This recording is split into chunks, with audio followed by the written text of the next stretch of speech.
Olá pessoal que acompanha aqui a Tibia TV, como de costume, a cada 15 dias aqui com a gente a doutora Regiane Glachan, terapeuta, e hoje nós vamos falar sobre pessoas indiferentes ou indiferenças. Doutora, o que é a indiferença? O que é uma pessoa indiferente? Obrigado mais uma vez. Obrigada a você, Caio. O indiferente é aquela pessoa que não consegue se empatizar com a outra, ou seja, aquela pessoa que tem dificuldade de se colocar no lugar da outra em termos de sentimentos que a gente está falando. E por que uma pessoa se torna indiferente? Algum problema na infância, algum trauma de infância, ou a pessoa já nasce com essa indiferença? Não, a indiferença não é genética, Caio, ou pelo menos ninguém ainda provou que ela é genética, herdada, alguma doença cromossomial, não tem nada disso. A gente acredita que a raiz da indiferença esteja na primeira infância, onde a criança, por um motivo ou por outro, ela percebe que esses pais não a reconhecem, não a nomeiam enquanto um filho querido, e aí ela tem uma luta incansável para ser vista, para ser amada, ser valorizada, mas é uma luta em vão. Ela não consegue receber esse espelho dos pais. E é uma pessoa indiferente, então, ela tem problema de relacionamento com outras pessoas, seria isso? Ela não consegue se relacionar com outras pessoas, criar vínculo com essas outras pessoas? Isso, ela se relaciona com as outras pessoas. Simplesmente ela não constrói vínculos sólidos. Os vínculos, eles são superficiais, eles são friáveis. É como se fosse um mecanismo de defesa que ela tem. Se eu não me vincular, eu não corro o risco de sofrer aquilo que eu sofri no passado. Então, é uma forma de defesa, é uma armadura. E ela pode levar esse vínculo para outras, não uma relação pessoal, mas fazer um vínculo com o emprego, levar isso mais a sério do que o normal, acontece alguma coisa desse tipo?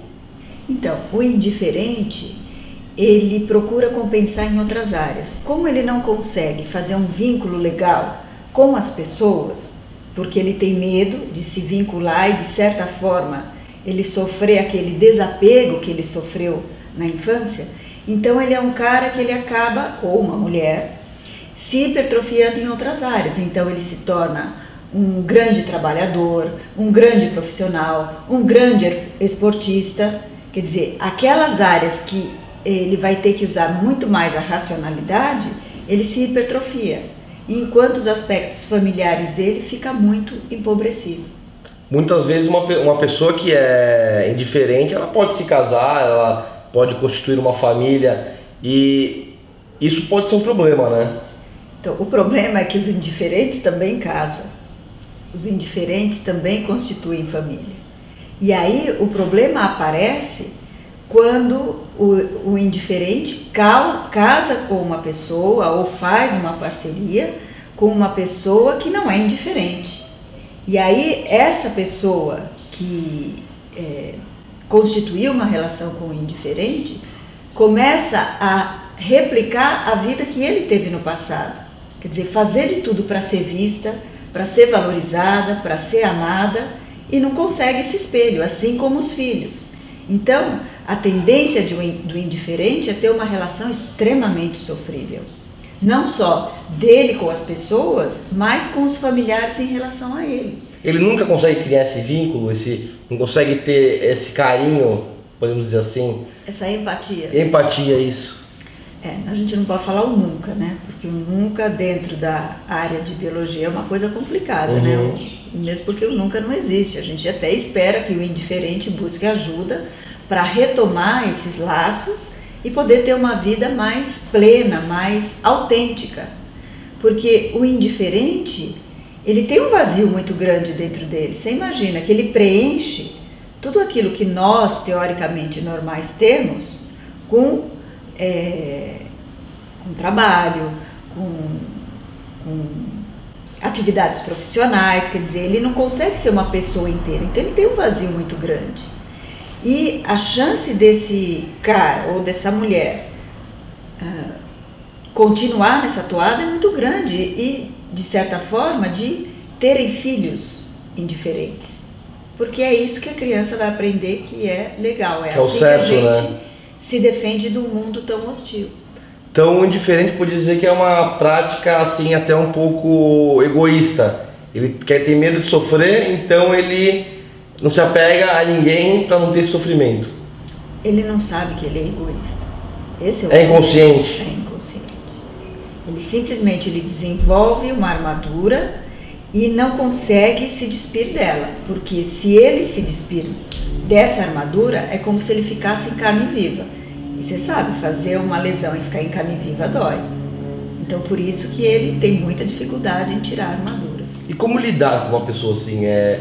Uma moça, um rapaz se casa com uma pessoa indiferente. Como lidar com isso? Tem como um tratamento para isso? De repente um acompanhamento com psicólogos e tudo mais, e a pessoa curar esse problema que ela tem? Olha, casar com um indiferente é complicado. Então imagina você lidar com uma pessoa que não enxerga os seus sentimentos, que não consegue entender as suas diferenças e as suas adversidades. Então imagina uma pessoa dessa. Então você conviver com uma pessoa nada empático é muito complicado. Então de início é como se o amor conseguisse passar por cima de tudo isso, mas o tempo vai mostrar que essa indiferença cria uma lacuna muito grande. E geralmente os indiferentes acabam casando com codependentes, né? Então o pouquinho que o indiferente der é, entre aspas, o suficiente para eu me manter na relação. E aí a gente pode ter dois caminhos. Eu vou viver codependentemente de você minha vida inteira, né? Me alimentando desse pouquinho que você puder dar para mim, ou então isso vai ser tão pouco que eu não vou tolerar, e aí o que ocorre é a separação. Agora, é claro que se o indiferente buscar ajuda, ele vai trabalhar esses aspectos tão primordiais, quando eu digo primordiais é antigos, né? Aquela coisa mais germinativa que veio da sua infância. E é como se ele fosse reconstruir esses pedacinhos que ficaram despedaçados, né? Porque a sensação que ele tem é que se ele mexer nesses afetos, ele se desconstrói, ele fica em pedaços, por isso o vazio. Então é lógico que com a ajuda terapêutica, o trabalho é tentar juntar esses pedacinhos e reduzir esse vazio, para que ele tenha uma vida muito mais saudável com a sua companheira e com seus filhos. Não é muito fácil não, né? Você conseguir, uma pessoa adulta, você conseguir modificar o jeito dela já é difícil, imagino para uma pessoa que tem um problema como esse. Doutora, quero agradecer mais uma vez, espero que vocês tenham gostado da entrevista aqui com a doutora Regiane. Daqui a 2 semanas estará aqui de novo com a gente, falando mais um assunto polêmico como o de hoje. E eu agradeço, obrigado pela presença mais uma vez, e fiquem ligados no Atibaia TV aí. Obrigada a você, Caio.